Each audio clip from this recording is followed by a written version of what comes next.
Welcome to Shashi TV. నేను మీ Pawan. So ఇప్పుడైతే Aghori chapter close అయిపోయిందనే చెప్పుకోవచ్చు. ఇక ఎందుకు ఈ వీడియో చేస్తున్నానంటే ఒక ఫైనల్ కంక్లూజన్ కోసము. ఫస్ట్ నుంచి అఘోరి టాపిక్ వస్తూనే ఉంది, ఇంకా ఎన్ని రోజులు ఏం పని లేదా వీళ్ళకి అని చెప్పేసి మీరు చాలా మంది అనుకొని ఉంటారు.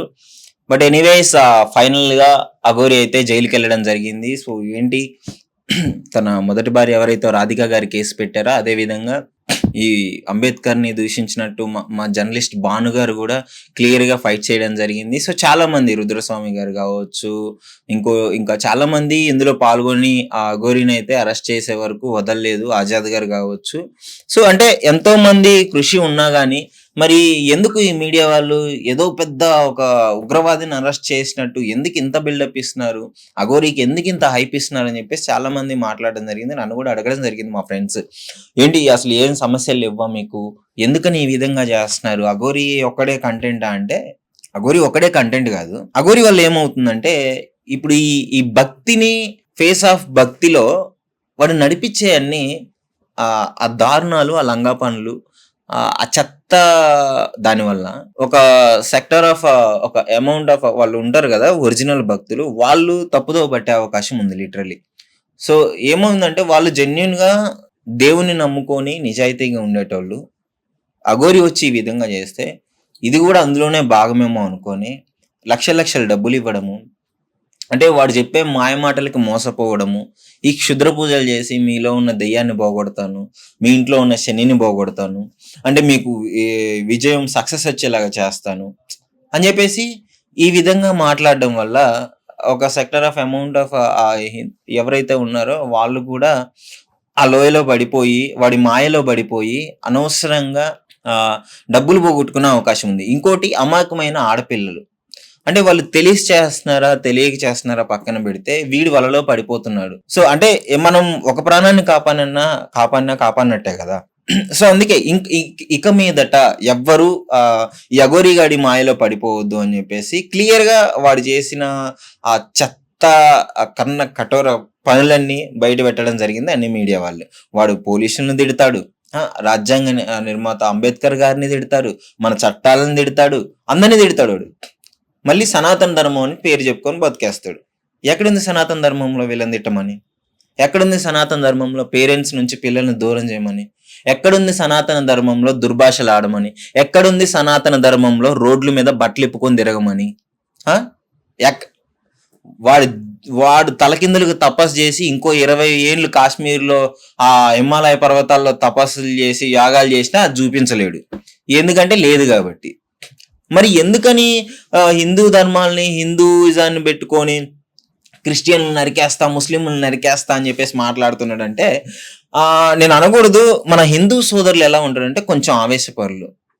సో వీడి మాటలకి 100లో కనీసం ఒక 2-3 రియాక్ట్ అయ్యి వాడికి సపోర్ట్ చేస్తారని వాడి దుష్ట ఆలోచన. ఇప్పుడు వాళ్ళు 2-3 సపోర్ట్ చేసినా వాళ్ళ నుంచి ఎంతో కొంత అమౌంట్ వస్తుంది, కొంచెం ఫేమ్ వస్తుంది.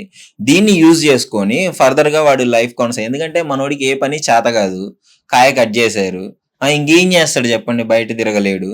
వీడేదో డ్రైవర్ అంట, అఘోరీలు ప్రయాణించే వెహికల్లో డ్రైవర్ గా పనిచేసి వాళ్ళ కదలికలను తెలుసుకొని వాళ్ళ ఆచారాలను కానీ వాళ్ళు పాటించే విధి విధానాలు కానీ తెలుసుకొని వీడేదో ఇష్టం వచ్చినట్టు మాట్లాడుకొని ఈ విధంగా చేశాడని చెప్పేసి తెలుస్తుంది.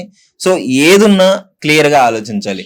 ఒకరికి మనం చెప్పలేము, ఎవరికని ఈ సమాజంలో ఈ టైంలో ఈ జనరేషన్ లో మనం ఏమైనా చెప్పామనుకో, సలహాలు ఇచ్చామనుకో, నువ్వెంత అది ఇది అని చెప్పేసి మాట్లాడడం జరుగుతుంది.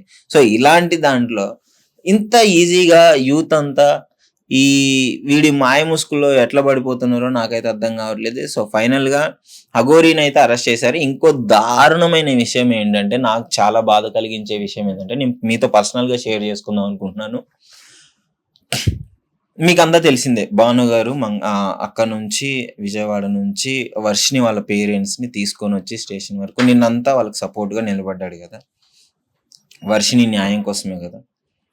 ఇంత జరిగిన వర్షిని స్టేషన్ లో సిఐ గారి ముందు, శంకర్పల్లి పోలీస్ స్టేషన్ లో పక్కన పేరెంట్స్ ఉంటే అట్లీస్ట్ వాళ్ళ ముఖం చూడకుండా మాట్లాడింది. నేను మా అత్తమామల దగ్గరికి వెళ్తా అంటుంది. ఎవరికి పుట్టిన అత్తమామలు నాకు అర్థం కావట్లేదు. నీ పెళ్ళికి వచ్చిర్రా, నిన్ను ఆశీర్వదించిర్రా? నీ యోగక్షేమాలు చూసుకున్నారా? నీకు చీర పెట్టిర్రా? పట్టుబట్టలు పెట్టిర్రా? కట్నం అసలే ఇయన్నీ ఎవరు చేసుకున్నారు? ఎవడో ముక్కు ముఖం తెలియని నీ భాష కూడా రాని ఆ ఏరియాలో పోయి పెళ్లి చేసుకున్నావు.